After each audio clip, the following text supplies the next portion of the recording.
Alcohol on Our Lives was published on the 30th of July, and it's on a couple of websites which are set out there.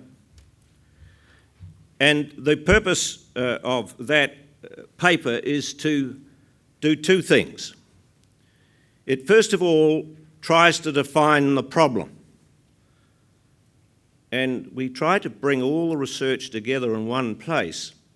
And I must say the cumulative effect of it all does give you cause to pause about what is happening in our country.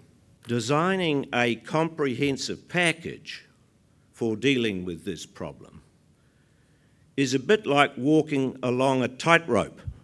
You can fall off at any time. Now, the reason why this is such a difficult area to reform and why rational policy may not necessarily get accepted is really self-evident. People like to drink.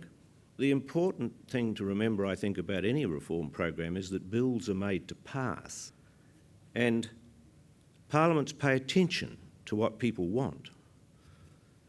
And there will be quite a lot of resistance to the measures that we are recommending.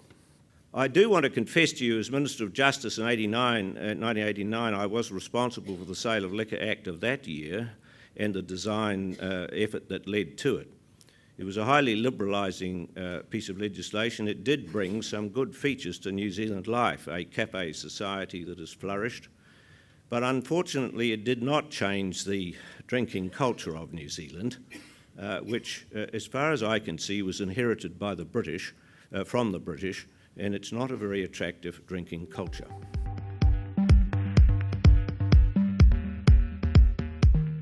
ALAC, who's well represented at this conference, defines binge drinking as a session in which a person consumes 7 or more standard drinks, and one standard drink contains 10 grams of pure alcohol. ALAC's latest survey shows that 25% of adult drinkers in New Zealand can be categorised as binge drinkers. It is estimated that 44% of all alcohol available for consumption in New Zealand is consumed in heavier drinking sessions. We know that young people aged 14 to 19 are drinking more alcohol when they drink. Women's alcohol consumption has been increasing over time across all ages, but particularly among young women.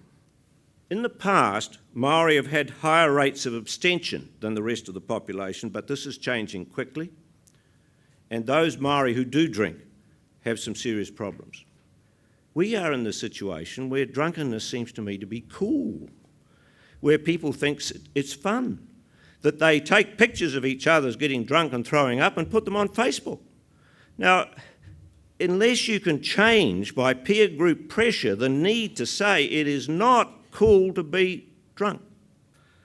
There are about 14,000 outlets in New Zealand for 4.2 million people.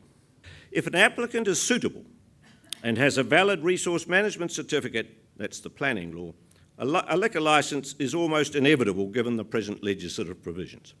Local government in New Zealand is very, very concerned, particularly in many metropolitan areas, about the social damage that is occurring that they feel quite unable to do anything about. There must in New Zealand be wider grounds upon which a licence can be refused than we have at present. And that will be very controversial. The Liquor Licensing Authority has been a success within the range that it has power over. But the powers that it has, we think, are inadequate and they need to be extended. We are clear at this stage there is one thing that we must do. We must have a complete new Act, not an amending Act. The existing Act has been amended 12 times, and in New Zealand, because of the 3-year electoral cycle, it is often much easier to amend a statute than do it all over again, and that leads to a lot of back and fill in the legislation that makes it hard to follow. This is legislation that has to be not only understood by policemen, but by barmen, by publicans, by public health workers, and by a lot of other people, and indeed it needs to be addressed in plain language, and it needs to be accessible. I come to the question of hours. We are saying that the hours need to be restricted, that it would be a good idea if off licences were restricted from 8 a.m. to 10 p.m. and then closed, so that you couldn't go back in the middle of the night and then drive away. On licences, we suggest should close at 2 a.m, extending to 4 a.m. on a one-way door policy. We've got 24-hour drinking in parts of Auckland now and in places like Queenstown. I might say that our team of 8 working on this in the New Zealand Law Commission has been out on 17 occasions with the police in 17 locations, on multiple occasions in fact, with the police all over New Zealand, and we don't start those exercises till about 11 o'clock at night, and by 2 in the morning, it's not a pleasant sight. Alcohol crime and antisocial behaviour has been one of the big themes of our research. Of all the recorded criminal offending in 2007 and 8 in New Zealand, at least 31% was committed by those who'd consumed alcohol beforehand, and we know that's a very conservative number. Over 20,000 violent offences were committed by an offender who'd consumed alcohol prior to the offence. Young males under 25 are most likely to be apprehended for these offences. The New Zealand Police have said to us, and said this publicly, look, they say, alcohol is the biggest problem we have. There is evidence to suggest that most patrons entering clubs and bars late at night and early in the morning have consumed alcohol purchased from off-licence before going, preloading, a big phenomenon in our nighttime culture. The supermarkets in New Zealand, of course, sell beer and they sell wine, and they compete very vigorously and they discount aggressively. And the result of this is very cheap products. The question of irresponsible promotions, all you can drink for $30 or ladies free tonight or half price for the next 2 hours, it seems to us that irresponsible promotions have to be caught by the Sale of Liquor Act, and they have to be dealt with by the Liquor Licensing Authority, and indeed it seems to me they need the ability to flexibly act in that area as practice changes. One of the most remarkable things about this liquor industry is how it morphs and changes and develops to something new in front of your very eyes in a year or two.